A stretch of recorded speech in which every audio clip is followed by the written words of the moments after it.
Makanya pada saat kaum Khawarij ini yang tadi keluar dari pasukan Ali itu, dia tahu Ali mau kembali ke Kufah, di tengah jalan mereka kembali duluan, lalu mereka mulai membunuh siapapun yang mereka sebarin. Ali kafir, Muawiyah kafir. Ada orang bilang, siapa yang bilang? Dibunuh. Pokoknya harus sefaham dengan mereka, mengatakan dua sahabat ini kafir, gitu kan. Yang tidak sefaham dibunuh, sampai-sampai dalam beberapa riwayat dikatakan mereka membunuh wanita hamil yang ditemukan di tengah jalan. Ini bahaya, fitnah. Waktu mereka sudah tumpahkan darah sampai ke telinga Ali, kata Ali, sekarang halal untuk diperangi. Maka Ali kejar dengan pasukan. Ringkas cerita, sampailah mereka di sebuah sungai, gitu kan. Lalu terjadi pertemuan antara pasukan mereka dengan Ali. Itu pun Ali masih sempat dakwahi, taubatlah kalian, ini pemahaman yang salah. Dari mana kalian bisa mengkafirkan sahabat-sahabat Nabi? Dari mana ayat yang kalian bisa mengatakan harus memerangi Muawiyah sampai mati? Dari mana itu? Tetap aja mereka tidak mau. Maka sama Ali diperangi. Subhanallah, terjadi peperangan. Terbunuhlah pasukan-pasukan itu, ya, terbunuh mereka. Waktu mereka terbunuh, kata Ali, cari orang yang telah Nabi SAW tunjukkan dalam hadisnya. Siapa tadi cirinya?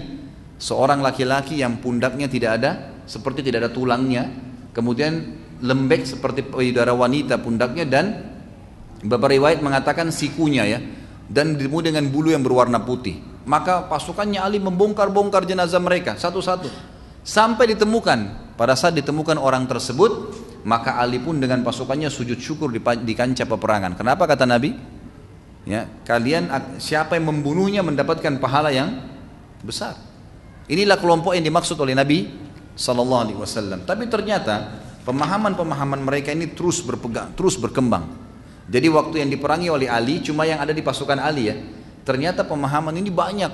Jadi sudah mulai tersebar nih, bahwasanya memang Muawiyah ini fitnah. Sampai ada 3 tokoh mereka disebutkan oleh beliau di sini. Ada namanya Abdurrahman bin Muljam, dan ini akan membunuh Ali nantinya. Jadi yang membunuh Ali adalah orang Khawarij ini. Kemudian ada yang kedua Al-Baraq bin Abdullah dan Amr bin Bakr At-Tamimi. 3 orang ini. Mereka membincangkan keadaan kaum muslimin dengan semangat. Bagaimana kita selamatkan Islam ini? Dengan cara ini, pemerintah begini, bunuh saja. Ini, pokoknya bicaranya masalah bunuh, gitu kan. Jalan keluar tidak ada, penyelesaian dengan solusi, diskusi nggak ada. Melihat permasalahan apa tidak ada. Pemahamannya secara zahir saja. Salah, bunuh, selesai. Akhirnya ketiga orang ini sepakat, lebih baik kalau begitu kita bunuh saja orang-orang yang menjadi penyebab umat Islam jadi pecah. Maka Ibnu Maljam tadi berkata, saya akan bunuh Ali.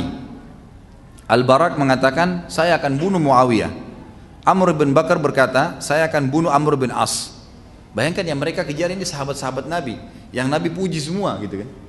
Kita mau bunuh saja ini. Jadi mereka anggap diri mereka lebih pintar daripada para sahabat. Padahal Al-Quran turun kepada para sahabat. Lalu kemudian mereka semua selanjutnya sepakat, berjanji dan berikrar tidak akan mundur apapun risikonya hingga mereka berhasil membunuh sasarannya masing-masing atau mereka yang terbunuh. Lalu mereka menyiapkan pedangnya dan mulung-murinya dengan racun. Mereka sepakat bahwa tanggal pelaksanaan rencana mereka mau membunuh sahabat kawan 15 Ramadan. Di bulan Ramadan mau membunuh. Dan tiga-tiganya menganggap membunuh 3 sahabat ini adalah pendekatan diri dengan Allah. Bayangkan jahilnya. Gimana caranya? Sahabat yang melihat Nabi SAW hidup, turun wahyu kepada mereka, turun Al-Quran, lalu kita anggap mereka kafir, gitu kan? Gimana ini? Kemudian mereka sepakat menjalankan rencana mereka 15 Ramadan tahun 40 Hijriah. Setiap orang harus menghabisi orang yang menjadi sasarannya. Setelah itu masing-masing dari mereka berangkat ke kota, dari kotanya ke sasaran-sasaran tersebut. Ringkas cerita, Ibnu Maljam yang terbilang salah satu dari suku Kindah pergi ke Kufah. Dia tidak mengatakan apapun kepada saudara-saudaranya di sana karena khawatir rahasianya terbongkar. Di Kufah terdapat 10 orang Taim, ya, Ar-Raba. Di antara mereka seorang wanita yang bernama Kitam binti As-Sajnah.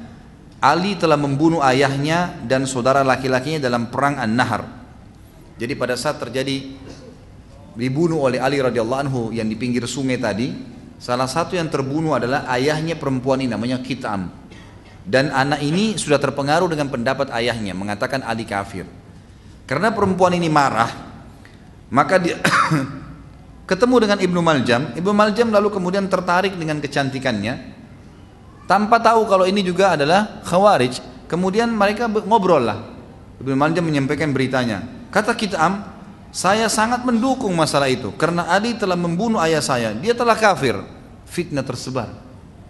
Maka mereka pun akhirnya menikah dan sepakat untuk membunuh Ali. Mereka mengaturlah strategi dalam masalah ini.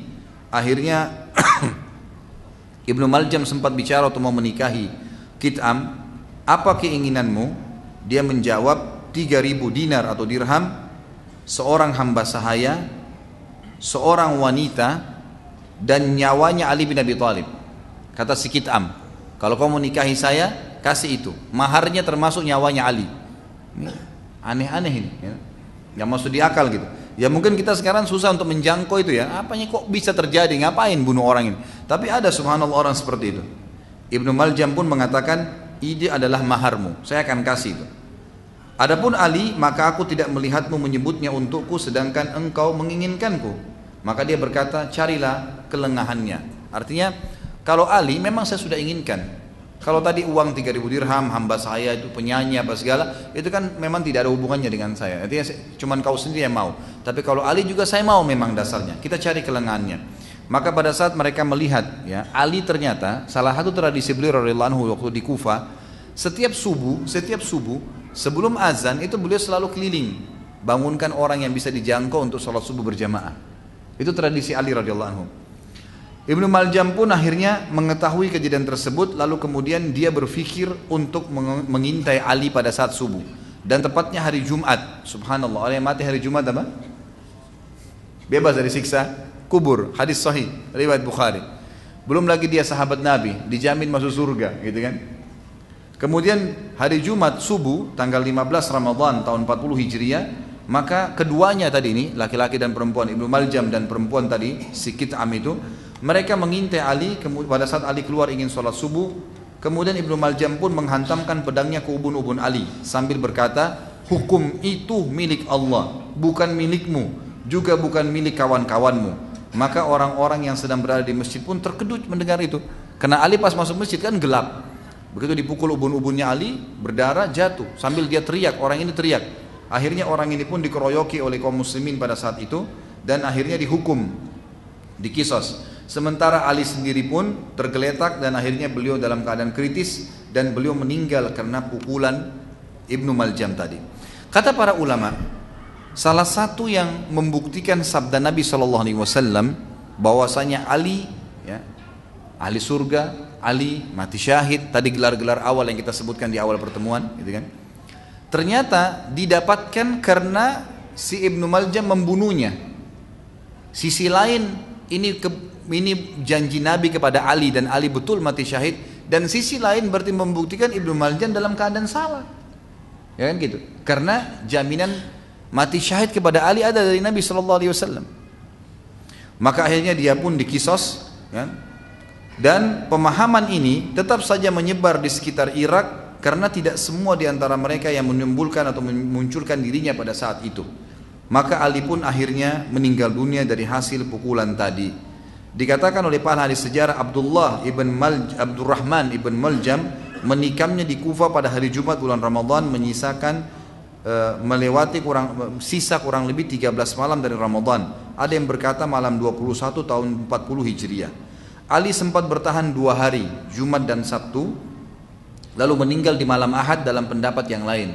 Tapi pendapat yang lainnya juga mengatakan dia meninggal pada hari Jumat itu dan dimandikan oleh kedua anaknya dan juga Abdullah bin Ja'far. Al Hasan pun anak beliau radhiyallahu anhu ajma'in mensolatinya dan memakamnya di waktu subuh. Al Hasan bin Ali berkata, wahai manusia, kemarin kalian telah berpisah dengan seorang laki-laki. Orang-orang sebelumnya tidak mendahulunya dan orang-orang sudahnya tidak menyusulnya. Maksudnya orang pasti akan meninggal juga. Rasulullah SAW mengirim pasukan lalu beliau menyerahkan panji kepadanya. Maka dia tidak pulang hingga Allah memberikan kemenangan kepadanya. Jibril di tangan kanannya, di kanannya dan Mikail di kirinya. Dia tidak meninggalkan emas dan perak selain 700 yang dia sisakan dari gajinya dan dia siapkan untuk membeli seseorang pelayan.